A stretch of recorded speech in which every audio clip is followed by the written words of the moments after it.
Hello there. This is going to be a general love reading for all signs.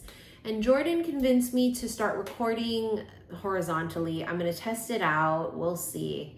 But this is how I film, obviously, my vlog channel, Missy in Wonderland. But we'll try this. I know that some of you guys, a lot of you guys, most of you watch it on your phone or your iPad. So vertically works better for you.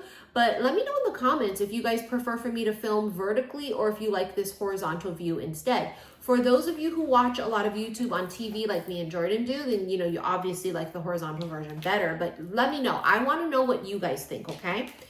Because it's you guys that are watching me. So you tell me what you want. So this is going to be, again, a general reading for the sign of... Wait, no, I'm sorry, I'm doing a collective reading. I'm sorry, I'm doing collective. This is a collective reading for all signs. Pardon me. Apologize about that. I got a little befuddled. Is that a word? Sounds like it's a word. Befuddled. Oh, wow. Oh, wow. The ladybug. A vibrant, abundant life, happy, comfort, leisure. Wishes are coming true.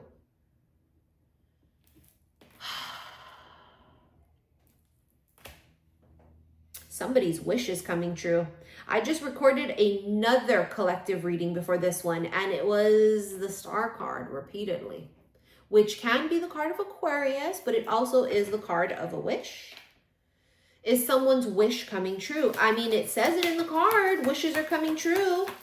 A vibrant, abundant life, happy, comfort, and leisure. And we keep getting the card, the chandelier card from my Midnight Hour Oracle deck, which symbolizes luxury and wealth and glamour and, that type of a lifestyle. Now you also have the dog, a very supportive friend, faithful companion, loyal to your devotion. This is connected to someone who is a friend, acquaintance. It's non-romantic.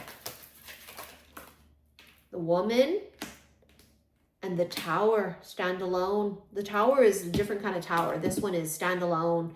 It talks about guidance.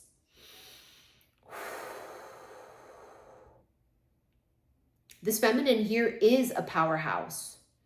This feminine here is not afraid to be alone. That's the only way I can put it. She's like a powerhouse. She is a divine feminine. She's not afraid to stand out. She's not afraid to stand apart from the crowd. And she just does her own thing. This is someone who loves autonomy, is I guess the better way to put it. No, you got the bear. You got the bear, bitch. It's boss, CEO, judge, mama bear, protective, affluent, muscular, strong. So the bear is basically the boss. This is a boss bitch, but what would a boss bitch attract? Like attracts like. Looks like you got a bear coming in. Or did they already come in? Did they? I don't know. You tell me. Fate. Fated encounter. Oh, Jesus. Union and magical encounter, romantic fucking feelings, twin flame, first date. Goddamn son of a gun.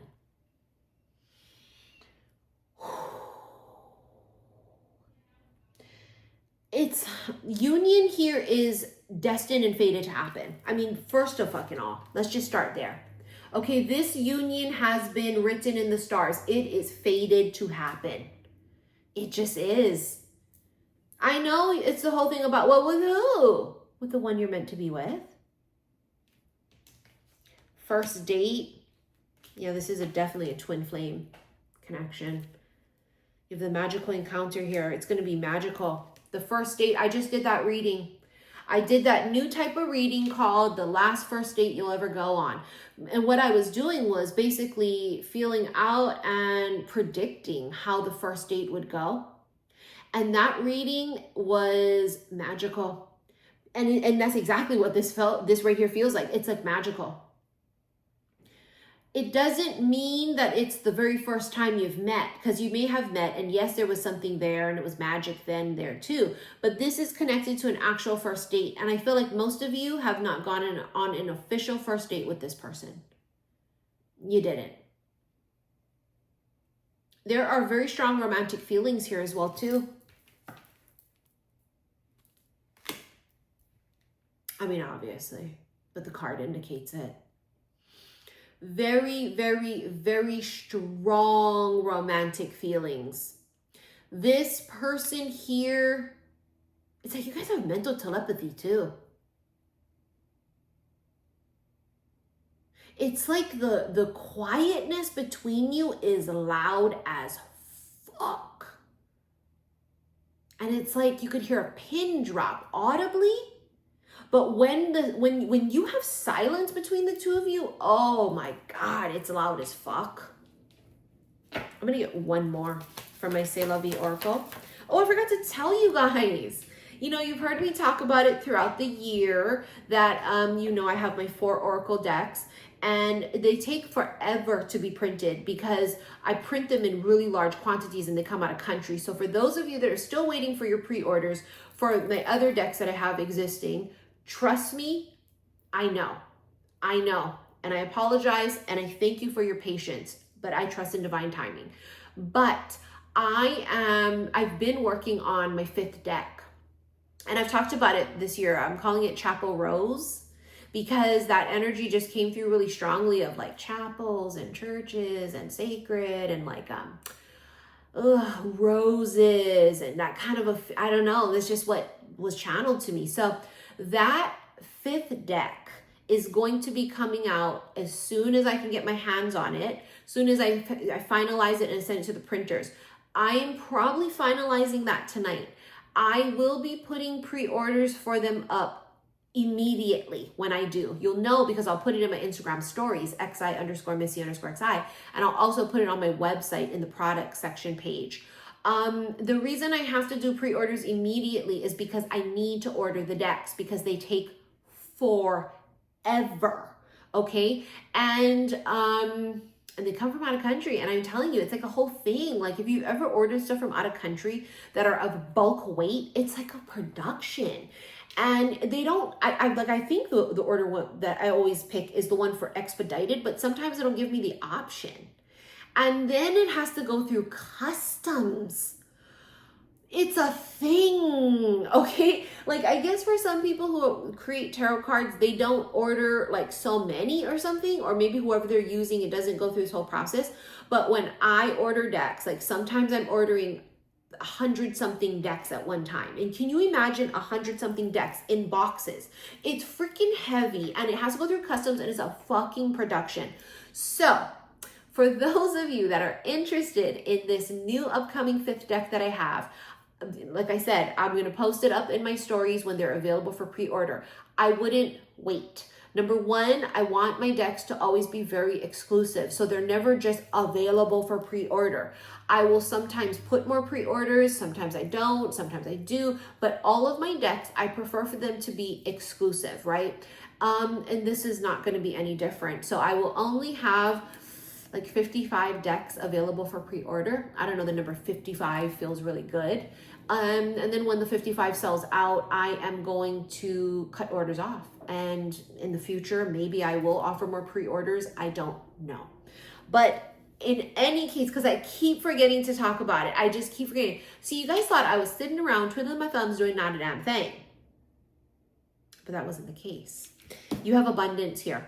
So abundance can mean there's a lot of something coming in, right? It can be. For some of you, this is blooming season. And it's funny because today I went to the pumpkin patch and they have like this huge sunflower garden. Huge. And it's so gorgeous. It's so beautiful. But there were bees everywhere. Everywhere. I posted a little small tiny clip in my Instagram stories, and I'm also going to obviously put up a vlog on my second channel, Missy in Wonderland. But I just kept thinking to myself about the quote, right? The flower doesn't dream of the bee. It blossoms and the bee comes. Feminine blossoms and the bee comes, because feminine is the one that needs to be open and receptive. You see that? Receive. You need to be open and receptive. That's your job. You're the flower. Flower doesn't chase the bee. Flower doesn't even dream of the bee. Flower doesn't even think about the bee. Well, you know the flower thinks about the bee. I mean, that's not fucking bullshit. You know the flower thinks about the bee. But it doesn't chase it. And it just blossoms and blooms and is beautiful. And every flower is beautiful in its own way. Sorry, I'm not ready yet. This is the Hidden Truth Oracle. I am becoming a better person. Someone here is going through some sort of transformation. They're finally going through their awakening like we have. I mean, we've gone through many and they have not been easy, okay? First of all, and we're still undergoing them. It's a continuous process. This particular masculine is, I heard, working on himself.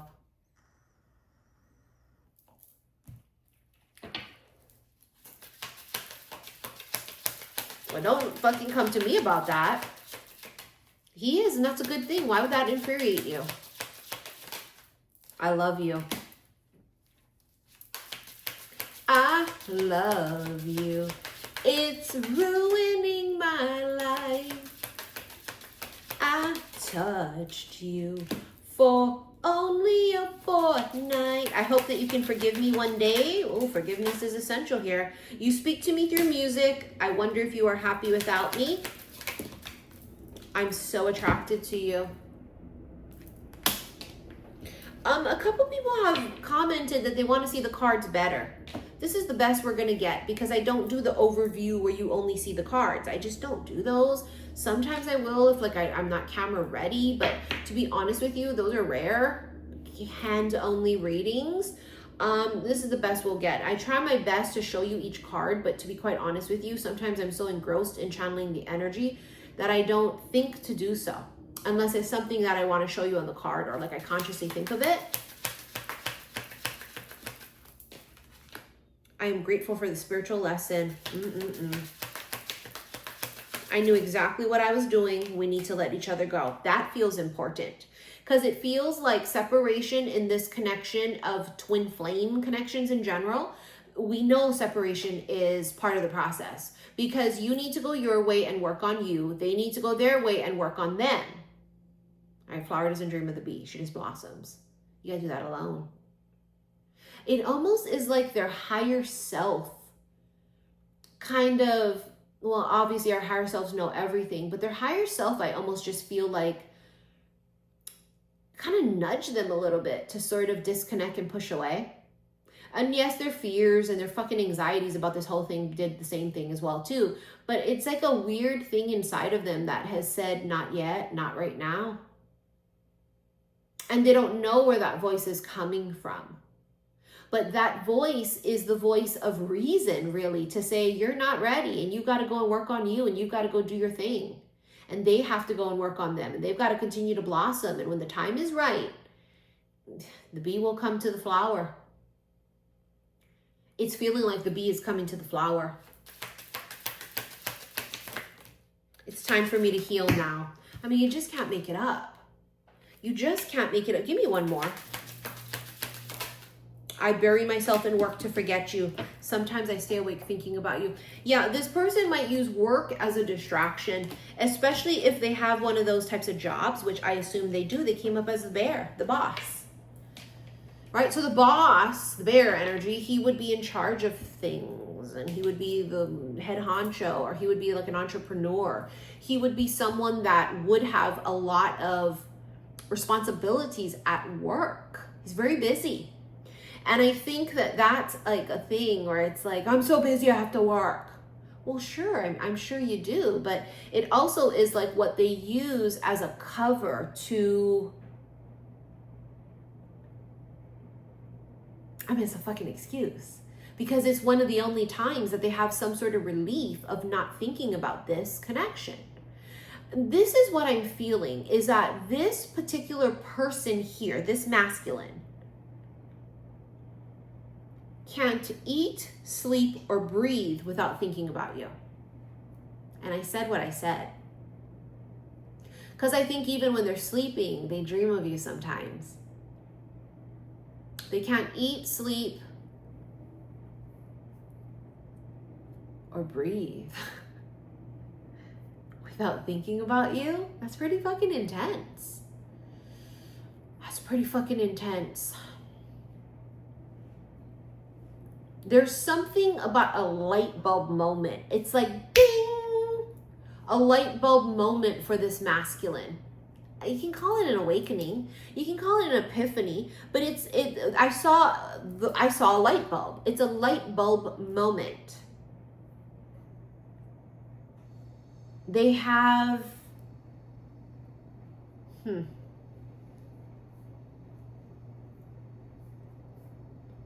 You know, the energy is even more intense. Scorpio season, obviously. All Hallows Eve, which is tomorrow, because today in Hawaii, it's only the 30th. And you have Samhain, which is November 1st. Samhain is a Celtic word for summer's end. And it's a really, really auspicious time. It's a time to basically mark the ending of summer. And now we are saying officially, here's fall and here's winter. It's the last harvest, right? Because like in nature or like farmers, we learned that. I mean, the guy who was doing the hayride at the pumpkin patch, he was like, this is our last final harvest because of the season, right? He was like, this is what we're harvesting. This is the final crop. Oh, I just got the chills. That feels really relevant. That feels really relevant. All right, let's get into extended. Should you wish to watch this extended, I'm going to put it on Patreon for my patrons there. If you are not a patron of Patreon, click below this video the word more. It will bring up all my links. Make sure you click on the one for Patreon. Remember, everything on Patreon is not rented. Everything there you get to watch as many times as you want. It's a free-for-all. There are tons of timeless readings there, erotic ones, non-erotic ones. There is just a plethora of things to watch and to go down massive rabbit holes there on Patreon. And this is to thank again my loyal, devoted patrons there. Thank you guys so much for supporting me there. And this is why I like to do exclusive readings there, because to me, this feels really exclusive, whatever we're going to uncover in the extended. And so it's part of like my thank you and for me being super grateful to you guys. And yeah, let's just get right into it. Don't forget, follow me on my second vlog channel, my lifestyle channel, Missy in Wonderland. That link is also below. My 11/11 Witches Brew Zoom is coming up. Tickets are now on sale if you wish to attend. It's $88.88. We PayPal that to me, then email me and I will email you the Zoom link. What else? I have one spot left for Sedona. I'm going to keep saying it in every reading until I fill that spot. So if you're interested, put in the application on the main homepage of my website and then email me to let me know that you did. Now, for those of you that already put in your application and I emailed you back, if you do not respond within a few days, you're crossed off the list and I go to the next group of people, okay? Because I just can't sit and wait because there's so many people that want to come and I'm sifting through the applications, you know, because some people are against having to room with someone if we do an Airbnb, and some people are like looking for something that's not really going to be offered during the retreat. So this is the reason we have an application process, is to sort of make sure that this group that's going, we all have the same goal, but also that you're going to be cool being with bitches for several days and nights, okay? It's like a whole thing. But in any case, I will see you guys on Patreon. Thank you for your likes, your shares, and your subscriptions here on YouTube. I love you. Bye.